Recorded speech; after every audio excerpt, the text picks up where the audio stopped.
प्रातःकाल जब राम और लक्ष्मण ऋषि विश्वामित्र के साथ मिथिलापुरी के वन उपवन आदि देखने के लिए निकले तो उन्होंने एक उपवन में एक निर्जन स्थान देखा। राम बोले, भगवन, ये स्थान देखने में तो आश्रम जैसा दिखाई देता है, किंतु क्या कारण है कि यहाँ कोई ऋषि या मुनि दिखाई नहीं देते?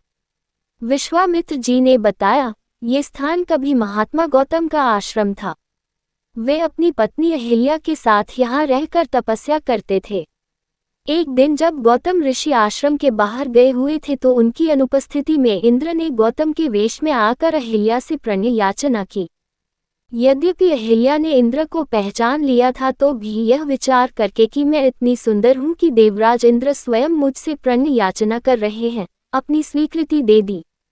जब इंद्र अपने लोक लौट रहे थे तभी अपने आश्रम को वापस आते हुए गौतम ऋषि की दृष्टि इंद्र पर पड़ी जो उन्हीं का वेश धारण किए हुए था। वे सब कुछ समझ गए और उन्होंने इंद्र को शाप दे दिया। इसके बाद उन्होंने अपनी पत्नी को शाप दिया कि रे दुराचारिणी, तू हजारों वर्ष तक केवल हवा पीकर कष्ट उठाती हुई यहाँ राख में पड़ी रहे। जब राम इस वन में प्रवेश करेंगे तभी उनकी कृपा से तेरा उद्धार होगा। तभी तू अपना पूर्व शरीर धारण करके मेरे पास आ सकेगी। ये कहकर गौतम ऋषि इस आश्रम को छोड़कर हिमालय पर जाकर तपस्या करने लगे। इसलिए हे राम, अब तुम आश्रम के अंदर जाकर अहिल्या का उद्धार करो।